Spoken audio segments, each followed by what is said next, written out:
이어서 계약금 계약입니다. 우리가 부동산을 매매 계약을 하면은, 자, 아까 그 예약 완결권 아주 어려운 문제인데 끝났고, 계약금 계약이라고 이렇게 해야 됩니다. 계약금 이렇게 하면은 여러분들이 앞으로 잘 이해가 안 가요. 그러니까 일반 계약을 할 때 계약금, 중도금, 잔금이 있죠.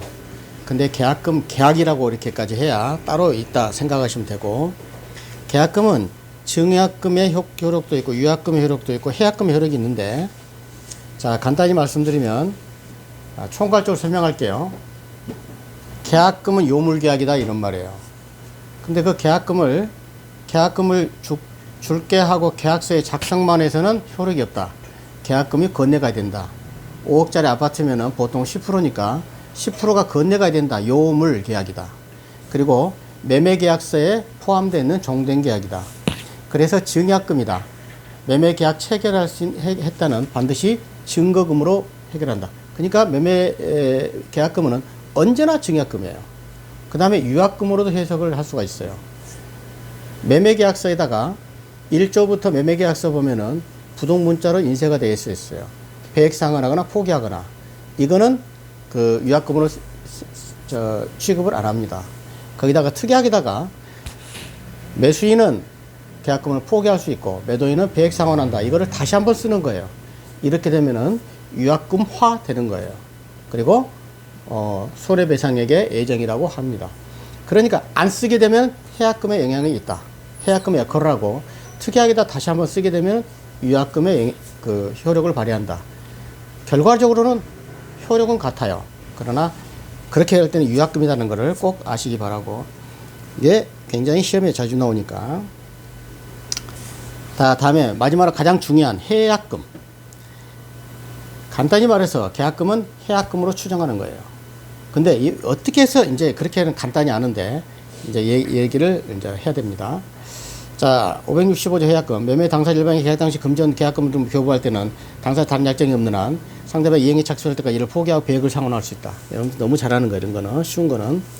그리고 이행에 착수라는 건 중도금밖에 없어요. 여러분들 딱 머릿속에 할 때는 이행을 착수한다. 그래서 이행하려고 이미 착수. 계약금은 이행의 착수가 아니에요. 중도금까지 이행의 착수기 때문에 중도금 지급하면 계약을 해제를 못하는 거예요. 이 개념 가지고 앞으로 지금 법무사 시험에도 계속 판례가 이 말 저 말 나오는데, 이행의 착수는 중도금이다. 이 말 한마디만 하면 끝나는 거예요. 그래서 그 배액상환한다 그런 거고, 배액상환도 금액은 똑같다 그랬죠. 계약금 5천 줬으면은 매수인이 포기하게 되면 5천 손해보는 거고, 매도인은 5천을 받았기 때문에 거기다 5천 더 보태서 주는 거예요. 그러니까 누구든지 일방의 당사자가 해약을 되게 되면 무조건 5천만 원을 손해보는 건 똑같은 거예요. 그거를 포기한다 그러고 배액상환한다고 말을 법조문으로 이렇게 하는 것 뿐이에요. 자, 요건. 금전기타 물건, 계약금 교부해야 되는 거고, 그 다음에 다른 약정이 없어야 돼요. 약정이 있으면 뭘로 된다? 유약금으로 변하니까. 그 다음에 교부자는 포기하고 수령자는 배액을 상환하고, 이행의 착수가 없어야 돼요. 아까 이행의 착수는 뭐다? 중도금이에요. 중도금에 지급하게 되면 이제 계약금은 해약금으로서 효력을 발휘 못하는 거예요. 상대방이든 나든 중도금만 지급하면은 어떤 경우든 해약을 못한다. 그러나 당사자가 뭐 중도금까지도 100배상 할게. 그거는 당사자의 약정에 따른다. 그런 얘기고. 자, 그래서 이행에 착수할 때까지란 무엇이냐? 법조문에서 항상 여러분들이 까지 나오면 전이란 말입니다. 이행에 착수할 때 전까지. 그래서 중도금 지급이에요. 자, 중요한 거 판례에 나왔는데, 시험은 지금 여기 이거 안 나오고 이런 거에 나오죠. 토지거래 허가를 받았어요. 토지거래 허가 구역내에서 국토법 허가를 받은 거는 이행의 착수가 아니란 얘기죠. 그거는 계약상의 내용에 불과하고, 그래서 언제든지 허가를 받아서 매매계약을 해지할 수 있다. 이행의 착수 있다 그러면 뭐야? 중도금 지급하면 해지할 수 없다. 착수가 없다 그러면 해지할 수 있다. 오케이? 그래서 유동적 무효 상태에서 토지거래 허가를 위한 협력 의무를 거절하면서 의무이행을 하고 소송을 제기했어요. 그것도 이행의 착수라고 볼 수 없어요. 그래서 언제든지 해제 가능한다는 거고, 하여튼 이행의 착수는 중도금밖에 없다. 저는 이렇게 그냥 간단히 정리를 했습니다. 그 다음에 수많은 판례가 나오는데, 이거는 제가 알아서 하겠습니다. 자, 매매대금의 또 판례 하나 볼까요? 증액 요청을 하였고 매수는 이에 대해 확답을 하지 않는 상태여 중도금 이행 전에 제공했는데, 증액 요청하는 거는 이건 이행의 착수가 아니죠. 시가가 상승되니까 돈 더 달라. 쉽게 얘기하면은 양아치 짓이죠. 이건 안 된다는 얘기예요. 이행의 착수 아니다. 그래서 해제권을 행사할 수 없는 거죠. 자, 효과. 계약금에 대한 해약금의 효과는 소급표가 있습니다. 해제니까. 그래서 계약금의 해제는, 해약금에 의한 해제는 약정 해제라고 그래요. 약정 해제. 법정으로 해제권을 행사하는 게 아니니까 서로. 그래서 소급표는 있으나 해제는 딱 세 가지로 저는 외웁니다. 소원손, 소급표, 원상회복, 손해배상. 그런데 해약금에 의한 해제라 하더라도 소급표는 있으나 원손은 없다. 원상회복, 손해배상은 없다. 왜? 계약금은 해약금으로 추정하기 때문에. 추정이 중요한 겁니다. 추정. 이해가셨죠?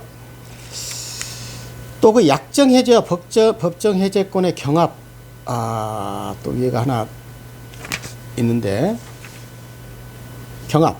이거 먼저 할게요. 약정 해제권이라 법정 해제권이라는, 여러분들 그 법률을 공부할 때는 기본 개념을 딱 알아야 돼요.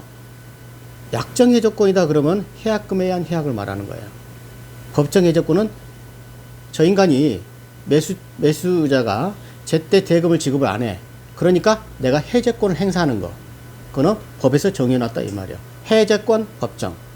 약정 해제권, 해약금에 의한 해약. 정리됐죠? 경합.